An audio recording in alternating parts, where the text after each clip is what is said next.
Natalya, welcome back to WNO. Thank you very much. How's it being back when with Tosca? It's amazing, honestly, and actually thank you WNO for making it work along with my other commitment to Dutch National Opera Tosca. Tosca is something I've longed to do in my home company since forever, and now I'm here doing it. I'm incredibly excited. We are so excited to have you back. And it isn't your debut at the company. You've got a long history with WNO, a really long history from within the youth opera company. Yeah, 2006 was when I first set foot in this building and sang some extraordinarily high notes in the Rake's Progress for Welsh National Youth Opera. And in fact, a lot of the chorus and Katie Jones, stage manager, remembers me from back then. So they were chaperones and they remember me, which makes me feel incredibly young. And actually the Rake's Progress was my first ever opera that I sang, and it was in the smaller studio theatre. Going back even further, what was it that made you want to be an opera singer? I mean, obviously, Wales is a land of song. You're Welsh, you grew up here. You grew up in Swansea? Yes, yeah. Tell us more about that bit before you got to... Do you know what's really unusual is that I didn't really know anything about opera. I was always into sort of music theatre, acting I loved as well. I liked dance. I wasn't super good at it, but I could move. So yeah, I didn't know anything about opera until I had to do my ABRSM grade exams, and they have a syllabus of sort of songs, classical songs and arias that you have to sing.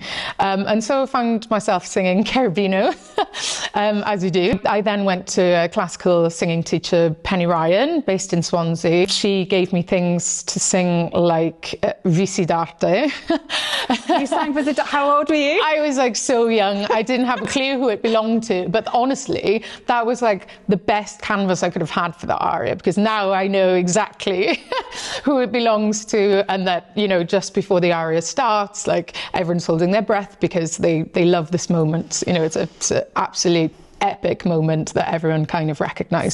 Still probably my most favourite moment. Yeah. My most dreaded, I think. I was going to say, no pressure. Yeah, exactly. The audience breathe in, don't they? Because they know. Exactly, and it's kind of it's so out of context as well, because it sort of grinds to a halt, and there's this sort of space, and it's so exposed, and then you just have to be really good technician basically and have the nerves of steel. And the director's not very kind to you in this production either, because you're not... Well, we were talking about that. Fiona and I were talking about that, and we actually like it.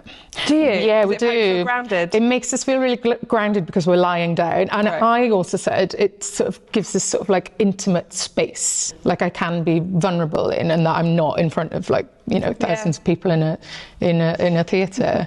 But yeah, no, opera was not on the cards for me. I kind of fell into it, and then I auditioned for WNYO and I sang the Countess's aria, and I remember they just went, wow. How old were you? I was 19, 20.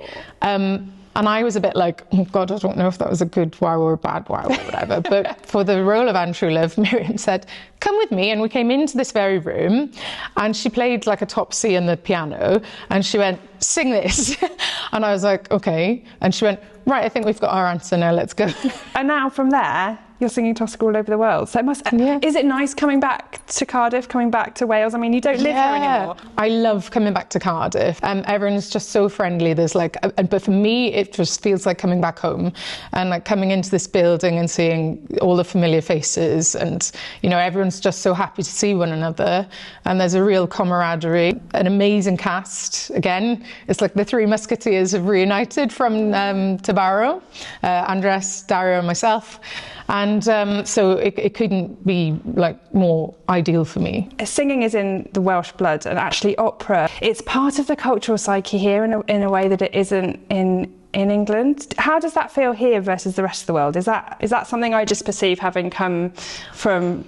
No, I think you're right, and I think that we are the land of song. There's a lot of music-related culture here that perhaps is more of an everyday thing, as an ordinary. And we've got a festival to celebrate it. We have the Eisteddfod. The Welsh language itself is quite sort of lyrical, and we just enjoy a good old sing-song and a good old knees-up. Well, the first time I'd seen you in ages, we took some Welsh song to Downing Street back in the autumn. Oh my gosh, yeah, that was petrifying for me. I was like, oh my gosh, I'm here to represent WNO at Downing Street. And yeah, it was, I much prefer being in costume, wig and makeup, I have to say. I feel way more on display when it's Natalya doing a concert or Natalya representing, you know, whatever, rather than Natalya playing the role of whatever. Tosca is brilliant because I just sort of, I can, even if I feel nervous, which I often do, it still catches me by surprise sometimes.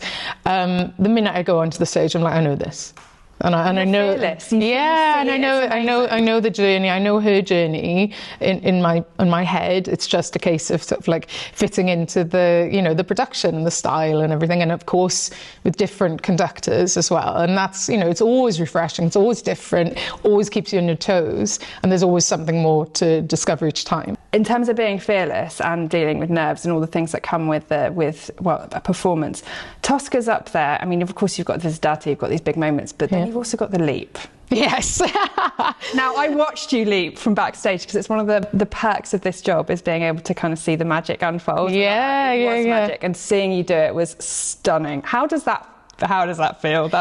It's the first time in a production where I've had to free fall backwards. And so there are many different leaps that I've had for Tosca. I did some when I was pregnant as well, where I had to kind of just roll because in Germany legally they weren't allowed. I was only 7 weeks pregnant when I was in Germany the first time I was doing it in Hamburg, but they still wouldn't let me jump, so they had to just sort of like black out as soon as I sort of like went to suspending. Yeah, exactly. Yeah. So I've done all sorts of different kinds of jumps and leaps, but never have I ever done a free fall backwards like that. And for me, it took quite a lot of courage on a Saturday morning after the General in Amsterdam for Tosca the night before. So I flew in early to Cardiff and did this like whole session with Lisa, the stunt director, and Deborah Cohen, the assistant director. And basically I could only do it with the music because I knew I kind of had to go. But we did it in incremental stages, you know, sort of like... It's a prop in that music as well, isn't it? That sort of... Yeah, there's so much adrenaline as well when you get up there that you feel this sort of like everything's like pumping through and you're just like, okay. And then what the stunt director said to me is that it's 2 seconds. It's 2 seconds, and you hit the. And you've had a baby. I mean, that takes forever, and that's hard. That's the hardest bit of any of this. Is doing. I know. Yeah. But I said to Kate Bayliss afterwards, as she also came to sort of support me doing the jump the first time. I said, well, I hope I still got a job after this because I honestly thought that I wouldn't be able to do it, but I surprised myself. So now I can do any kind of Tosca jump. We're going to have you flying from God knows what. Yeah, exactly, within reason. And just to kind of round things off, what would, if you come back to WNO, obviously I'd love to have you back at some point. Oh, I'd love to come back. What is your dream role here? What would you really like to perform at WNO? Oh my gosh, I'd quite like to do some Strauss. Ooh, yeah. Haven't we all? Yeah, what about Salome? Yeah. Oh, wow. Have you done Salome? No, never. But I'd love to. It's on the bucket list. Role debut, home company, just putting it out there. Amazing. Thank you. Yeah, it's always lovely to chat to you again in your new capacity as one of the CEOs. Yeah.